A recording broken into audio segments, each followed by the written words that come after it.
Welcome student, lesson planner YouTube চ্যানেলে তোমাদেরকে আরো একবার স্বাগত। তো আজকে আমরা দেখে নেব মোটর। চলো 1 মিনিটের মধ্যে মোটর থেকে পরীক্ষায় এইটুকু পড়লেই হয়ে যাবে। 1 মিনিটে পরীক্ষায় মোটর সম্পর্কে আমরা কি জানতে পারি সেটা আমরা দেখে নেব। তো প্রথমেই মোটর হচ্ছে দু প্রকার, একটা এসি মোটর, একটা ডিসি মোটর।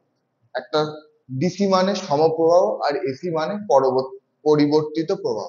এই দু রকমের মোটর আমরা ব্যবহার করে থাকি। ঠিক আছে, এবার কি মোটর কি করে? মোটর তড়িৎ শক্তিকে যান্ত্রিক শক্তিতে রূপান্তরিত করে।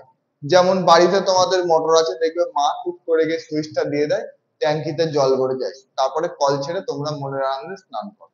ঠিক আছে, আর একটা জিনিস যেটা জানতে হবে, এই মোটরের ক্ষমতা আমরা কি করে বাড়াতে পারি।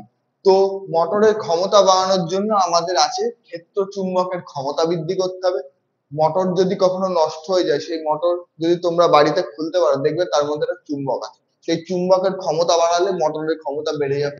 কুণ্ডলীর তারের পাক সংখ্যা বাড়াতে হবে। মোটরের মধ্যে দেখবে একটা কুণ্ডলীও থাকে, সেই কুণ্ডলীর যদি তারের পাক সংখ্যা বাড়ানো যায়, তাহলেও মোটরের ক্ষমতা বেড়ে যাবে। আর কি, তড়িৎ প্রবাহের মাত্রা, অর্থাৎ বাড়িতে তোমাদের যে কারেন্টটা প্রবাহিত হয় তার মাত্রা যদি তোমাদের হাতে থাকবে না, ফলে এটা যদি ল্যাবে করা হতো আলাদা বিষয় ছিল। তাই তড়িৎ প্রবাহের মাত্রা বৃদ্ধি করলে মোটরের ক্ষমতা বাড়ানো যাবে। এই হচ্ছে মোটরের পরীক্ষা আসার মতো কিছু গুরুত্বপূর্ণ জিনিস। এর বাইরে মোটর থেকে কিচ্ছু আসবে না। Thank you.